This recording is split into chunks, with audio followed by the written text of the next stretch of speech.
hitter group here, a very heavy hitter group here that we're very excited about. The topic of this panel is what is tokenization? How is innovation being applied in asset management and across investment strategies? This is very core to the blockchain co-investors thesis, right? Our thesis about financial innovation. Tokenization is a big part of that. And so we're very excited to explore this topic. I do see Simon, you're on the line, but your video isn't on. It'd be great if you could turn your video on. And maybe I'm getting a message, Mitch, that I can't turn it on because I've been blocked or something. Let me try it again. There you are. Fantastic. So we have a fantastic panel here. So we're joined by, and I'll ask everyone to introduce themselves in just a minute, but we have Graham, the CEO of Archax, which is a portfolio company, full disclosure. Chris, the CEO of YellowCard, another portfolio company. Simon, the CEO of Uphold, another portfolio company. And then Duncan from Aberdeen, not a portfolio company, but we did co-invest with them into the Archax round. So we're very connected to this group here. So very exciting. So maybe we'll just kick it off with some quick introductions, give a little bit about, your background, your respective firm, and maybe just a brief snippet on how you got into blockchain and or digital assets. So maybe I'll actually pass it to you, Graham. You can kick it off. Sure. Yeah. Thanks, Mitch. Thanks for having me here. So I'm Graham, the CEO, co-founder of Archax. Spent 20 odd years in asset management, mainly in the hedge fund space before getting interested in crypto in 2013. Started through Bitcoin, gradually got interested in the space more until 2018 when we set up Archax. Kind of realized around then that every asset was moving on chain and figured that the world needed a credible place to be able to trade. So we got our regulatory licenses in 2020, the UK's first regulated digital securities exchange custody broker, and got our crypto asset license as well. And obviously very proud to be a portfolio company. So thanks for having us here, Mitch. And just very quickly, how did you first get into blockchain? Well, the quick story is my CTO came to me and said, "Hey, do you want to invest in Bitcoin?"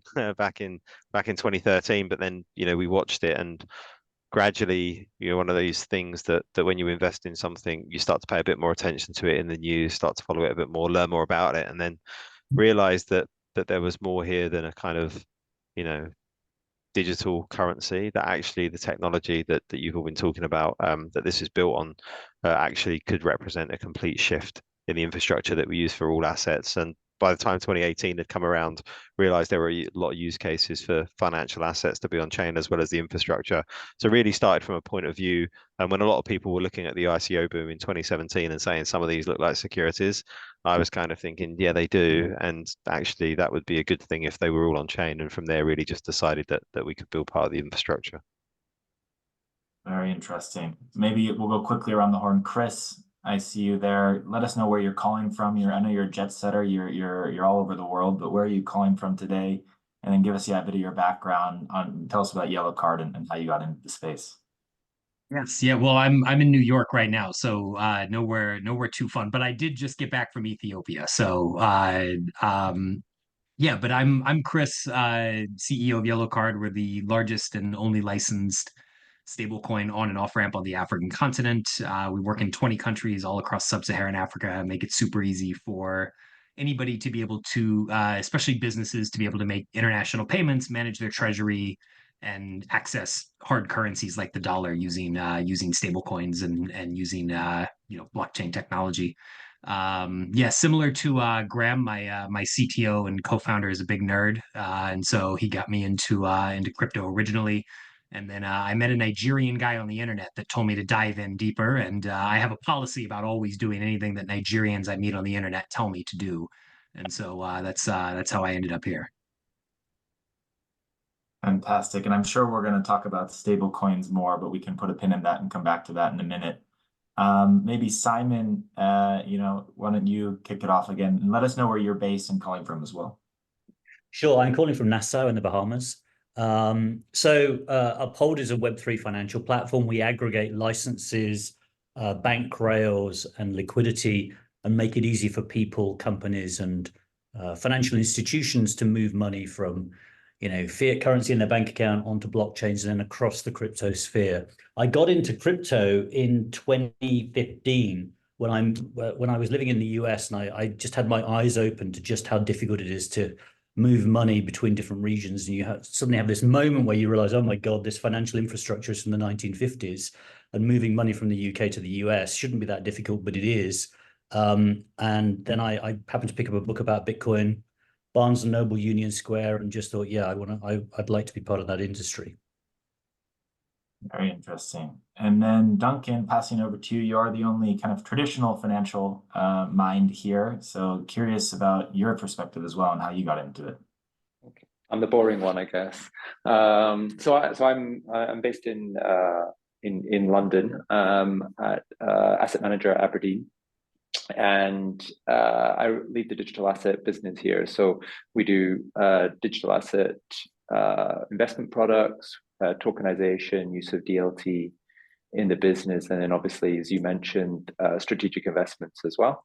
And my background is hedge fund investing, so that's how I got into crypto, is from looking at crypto hedge funds in 2016, and then we quickly realized that there were opportunities to tokenize some of the private market investments we were making for our investors. Maybe we were a little bit early when we were looking at it and weren't quite educated enough, but that's kind of where it started for us. And maybe just to put you on the spot a little bit, because we have a lot of viewers on the line from the US, and Aberdeen's obviously quite well known in the UK, but do you want to just give like a 1 minute snippet on Aberdeen and for our US listeners? Sure. So we're I guess I should probably know the actual number, maybe like $650 billion asset management company. We primarily serve large institutional investors. We do also have like B2B2C, RIA type business, and B2C execution only broker as well. But most of our focus is on large institutional clients. We serve many US institutional clients, insurers, public plans, corporate plans, and we're cross-asset. So equities, bonds, multi-asset, private markets, hedge funds, digital assets across the sphere. Super, thank you so much. And before we get started again, just remind the panelists, this is being recorded, but the Q&A section at the end won't be. And again, to all the participants, please start putting in questions into the Q&A, and we'll try to get to them at the end as well. So tokenization, that's the topic here. So it's obviously been very hot. We have Larry Fink, CEO of BlackRock, out there on Fox Business every week talking about it. But we have a lot of people here who've been in the space for, 3, 5, 7 years. Graham, I guess I'll put you on the spot again. Why don't you, how does Archax think about that question if you're explaining to an investor who doesn't know what tokenization is? What is tokenization and what does that exactly mean in the context of what you're doing? Yeah, good good question to kick off, I guess. I guess I'm an accountant by background, so I think of everything rather sadly in terms of ledgers. And really, the way I think about blockchain is a record of ownership held on a blockchain. That's the way I think about tokenization, rather, is that, imagine you're starting a company, you can keep your cap table on a bit of paper, on a spreadsheet, in a database, on a blockchain. And really, that record of ownership can be for a company or for any asset.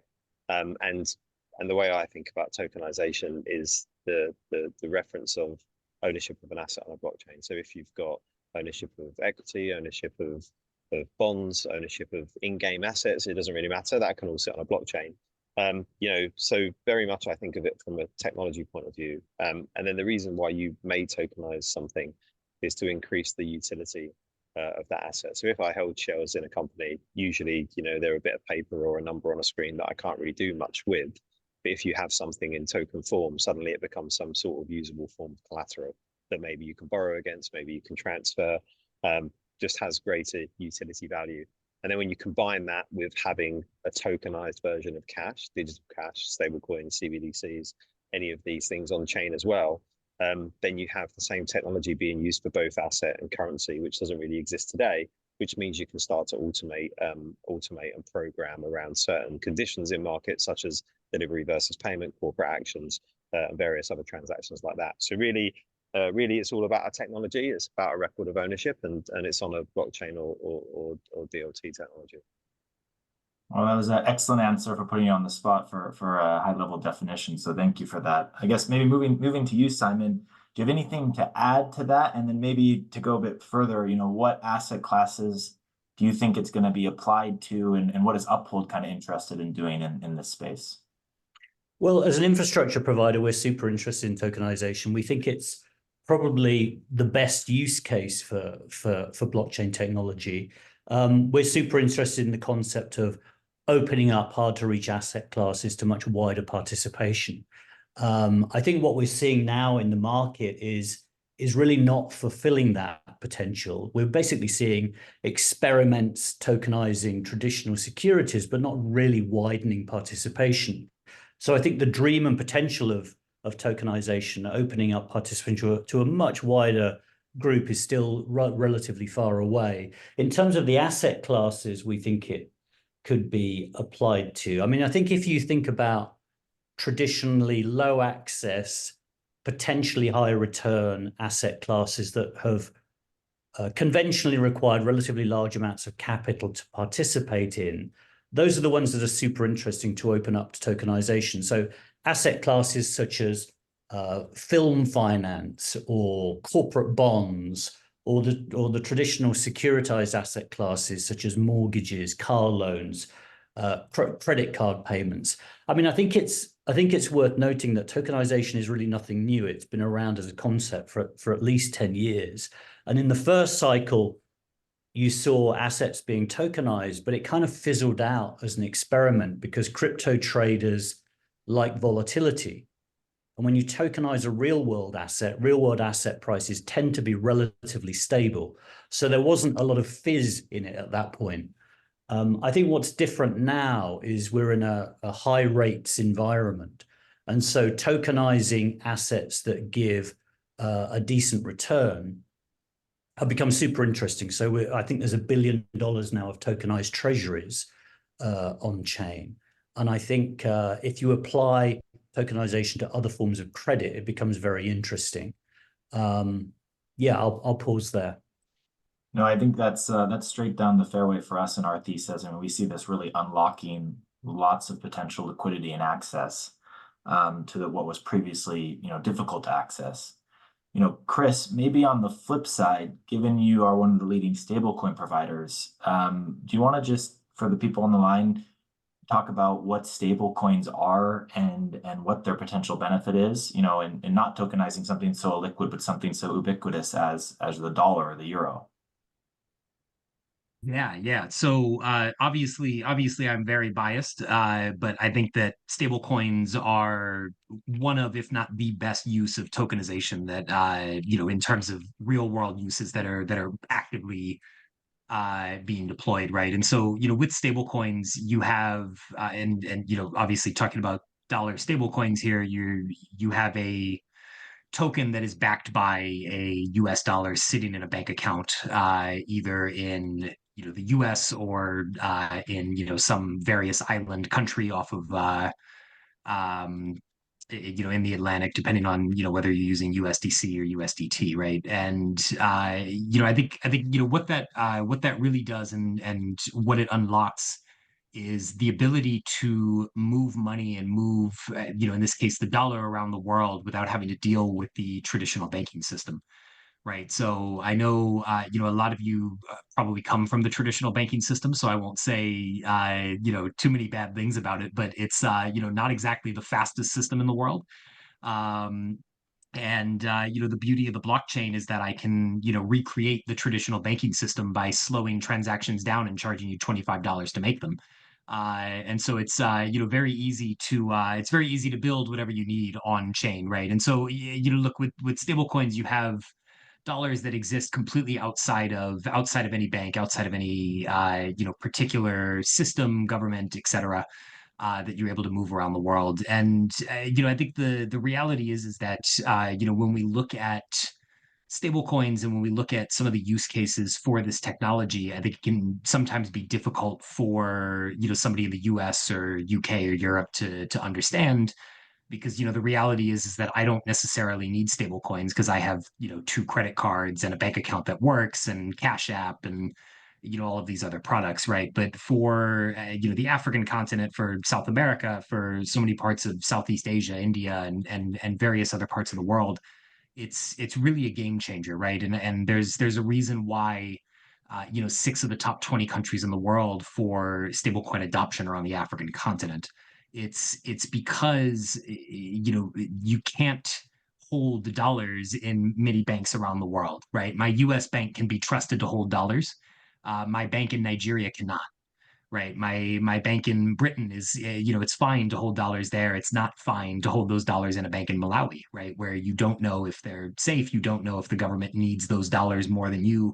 You don't know if you'll be able to actually access the ability to send them out or send them anywhere else.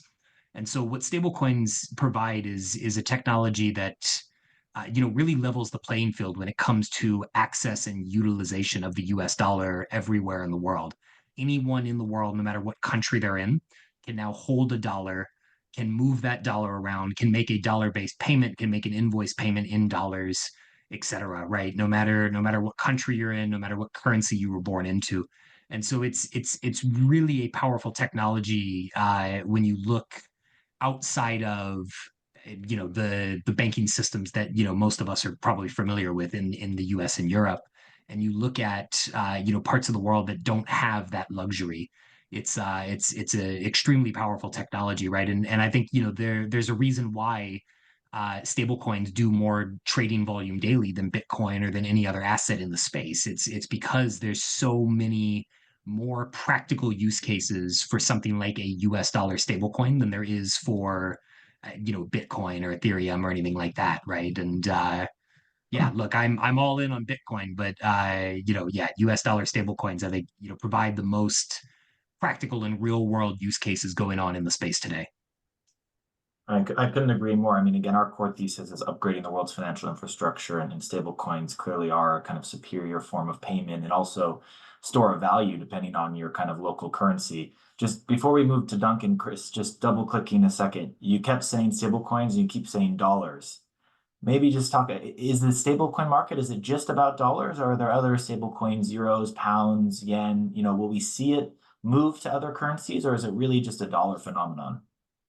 Look, I know we have a lot of our British and European friends on the call here, but I think the reality is that when you look around the world, everybody wants dollars, right? And so there are euro stable coins, there are pound stable coins. I think that realistically, the reason that the dollar-based stable coins have taken off the way that they have compared to euro or pound-based stable coins is because the dollar is you can use it literally anywhere in the world, right? And so it's I think dollar-based stablecoins are going to continue to grow at pretty astonishing rates. I think that euro-based and pound-based stablecoins have a purpose, and I think that they will. I think that we will see more activity on euro coins and other sort of how do you say major world currency stable coins. But I think dollar coins, much like the dollar itself, are always going to be dominant versus like a euro coin specifically. Fantastic. And yeah, for people who aren't familiar with the space, they don't realize that this is already a $100 billion plus industry with companies. I think Tether, who operates USDT, was more profitable than Goldman Sachs last year. So I mean, this is an industry that's trading off billions in profit, not just revenue. So very, very important to watch this. Duncan, last but not least, thank you for waiting. Again, very curious about your perspective. So we kind of touched on, Simon talked about illiquid assets, Graham gave us a definition, Chris talked about stable coins. I'm curious, what is your or Aberdeen's view on why you guys got into this space, particularly with tokenizing some of these funds? I won't lead the cart before the horse, but obviously you've tokenized a money market fund on Archax. So I'm curious how you think about the benefits to Aberdeen for tokenization and what kind of specific asset classes those are focused on. Yeah, sure. So I mean, so tokenization is really the driver of our overall digital asset strategy. It's why we've got into it. Everything else is kind of built around that. and for us, it's partly coming from the perspective of the democratization of finance, which I think probably now today is an overused phrase, but being able to give investors or a wider range of investors access to investment product that they can't access today, so that some of these less liquid, less accessible assets that I think maybe Simon was referring to, that's definitely it, part of it.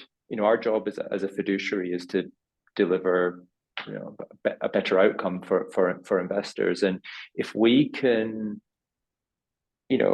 offer the same solution or give the same options to a $10 million client as we can to a $10 billion client, I think that's a good outcome, and it can be a good outcome for both investors as well, because we talk about tokenization of private markets, private equity, venture, all these things. That's good for the small investor if you can fractionalize it, if you can make it liquid, but the assets have to come from somewhere. So you need to create an incentive for the existing asset owner, which is usually the sovereign wealth fund or the big state plan. You need to create an incentive for them, and I think the incentive is tokenize it, fractionalize it, sell some of that. You realize some liquidity, you probably generate a higher return because there's going to be a premium attached to that fractionalized asset. So you can create better outcomes for both types of investors. That's the overall thesis. And then there's other tertiary benefits such as lower operating costs, lower friction when we're processing transactions, which are material in the long run, because you end up being able to compound at a higher rate when you have less drag on your returns.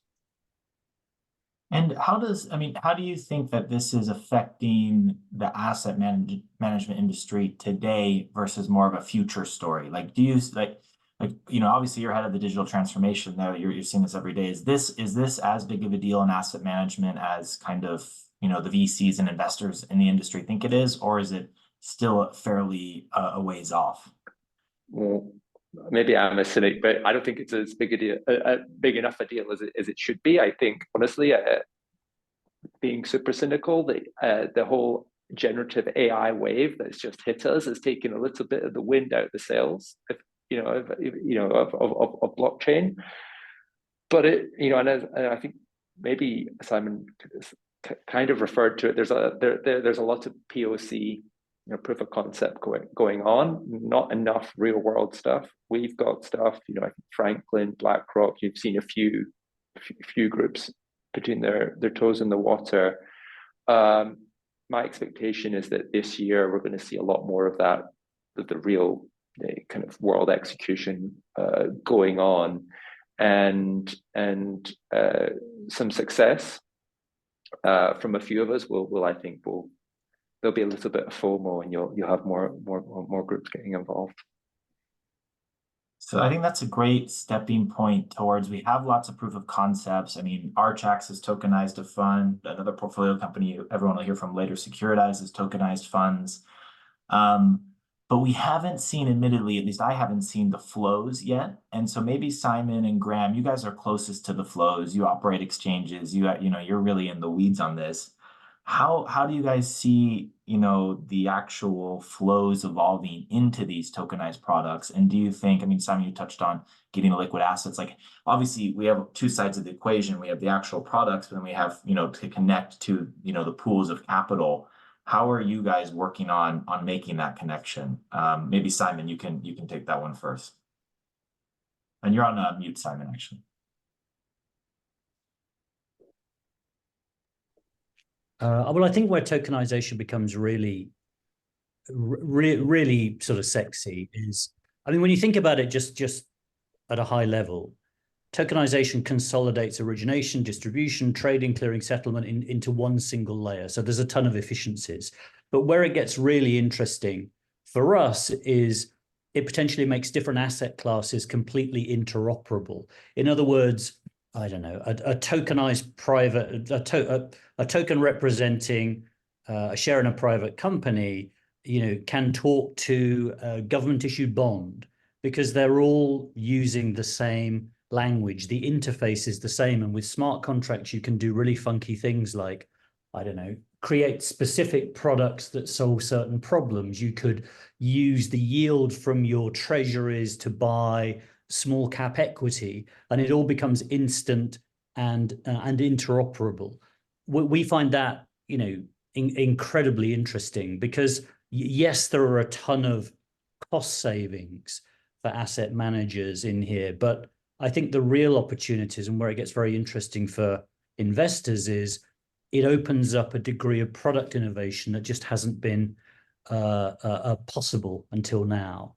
It caught my eye last November. There was a survey of US asset managers, and it showed that 67% of US asset managers are proposing to launch a tokenized fund in the next 12 months. I found that absolutely astonishing. And I think it represents not just the efficiencies involved, but more importantly, the degree of product innovation that's possible. And if anybody's not familiar with it, I'd really advise them to go and have a look at the Actus standard, because at the moment in crypto, we have dumb tokens, effectively. Tokens whose price is primarily determined by market sentiment. The Actus standard sets standards for how smart contracts interact with financial data. And that opens up the possibility of tokens having embedded in them fundamental economic and financial information in a standard way that means that, really interesting things can happen at that point, because, you have a token that represents a bond, you've got the coupon embedded in it, and the potential for product innovation when you've got that degree of sophistication becomes pretty interesting. I guess, Graham, what do you maybe have to add for that? You were in the hedge fund industry 20 years, and by the way, you're on mute. Do you see, when do you see kind of flows coming? How are you preparing for those flows? Put us in the mind of a hedge fund investor who wants to use a tokenized product. Yeah, I guess one of the things that we've been saying from the start is really tokenizing a product doesn't change the product. So in the early days of Archax, when they were kind of 2018 to 20 mainly, when a lot of people were speaking to us about tokenized products, there was a bit of a survivorship, a bit of a negative selection bias in that they would have tried every other fundraising route and kind of turned up at us and say, hey, you know what, I can't raise money for my product anywhere else, let's launch a token. And maybe we can, and kind of missing the point really that if your product's good, people will invest. And so what we're seeing at the moment is there are POCs, pilots, and live cases like a few of us in the industry have done, but attracting assets will be hard. We've tokenized the Aberdeen Money Market Fund amongst some other securities. The reality is that some people could probably access that already on traditional rails. Now, to Duncan's point, I think there's an element of democratization of finance here. I think Archax appeals to a different type of trader. I think people nowadays don't want to go through layers of intermediaries. They want more direct access to underlying products. So there's some people that will prefer to come through us for sure. But fundamentally, we're not changing the product. We're just making it more usable, more functional. And some of those functions don't exist yet. So if you think of Aave in the crypto world, the ability to rock up with your Bitcoin and instantly borrow stable coins against it, then absolutely we see a world where you can do that with your Aberdeen Money Market Fund in the future. If you think about banks transferring collateral, then rather than treasuries or cash in the future, we want money market funds and other assets to be transferred. So I think the seeing floods of assets come into this is fairly unlikely, because the assets probably are much different to those that people have had access to before. But the reason you're starting to see asset managers consider this is because this is the future. Every one of these funds, I am sure, is going to be on chain in the future, because why would you hold an asset on the old technology that has less utility for the same price? You kind of wouldn't. So I think that's why we're seeing it. But I do think that that you get the return on the asset, but that extra utility is going to be enough to tip some people into it.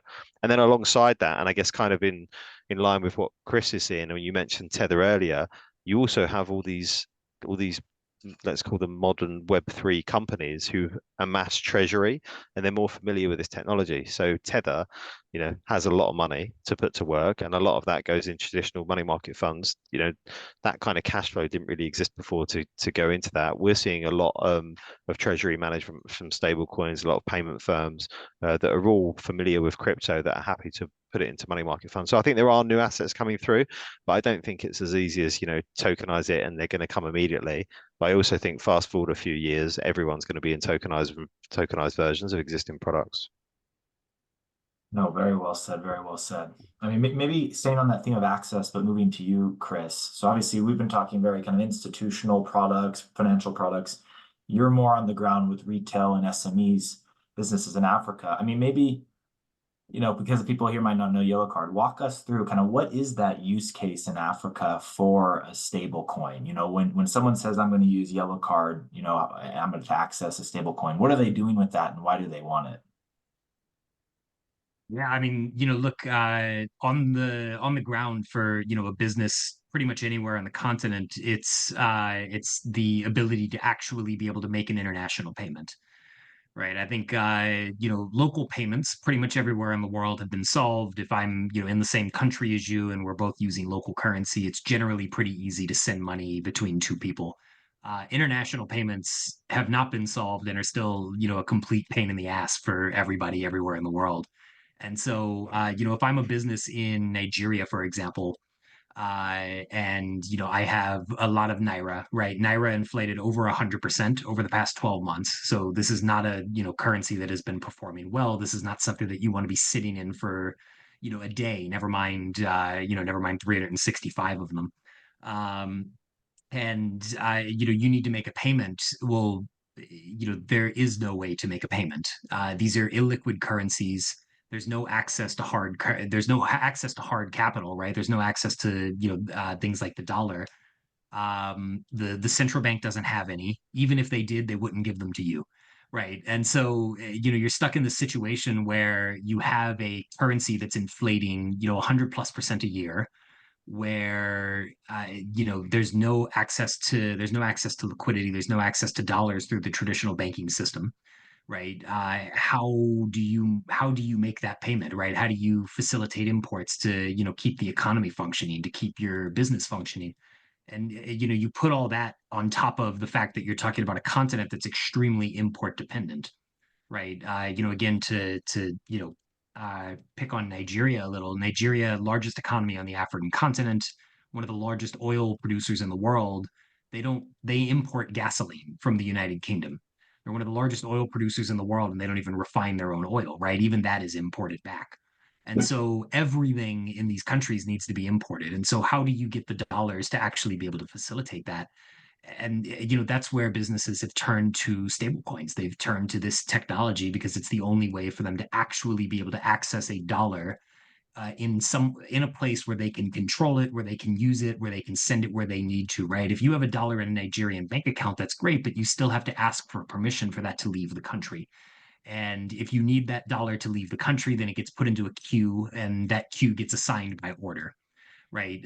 Order of importance, et cetera, right? I'll give you a good practical example. We work with one of the largest food producers in the country, and look, some people might consider food essential. I'm not going to opine on how the central bank divvies up its dollars, but this massive food producer that has to import raw materials to produce food locally to feed the country does not have access to the hard currency that it needs to actually be able to get those raw materials in. They get about 25% of the dollars that they need through the normal allocation procedures, right? And so for the rest of that, they just have to turn to wherever they can find them, wherever they can find a way to make that payment, wherever they can find a way to actually be able to access it, right? And that's really where stablecoins have stepped in to save the day. There's so many businesses across the continent that utilize this technology now to actually be able to make those invoice payments, to bring things in, to continue to keep the economy functioning, right?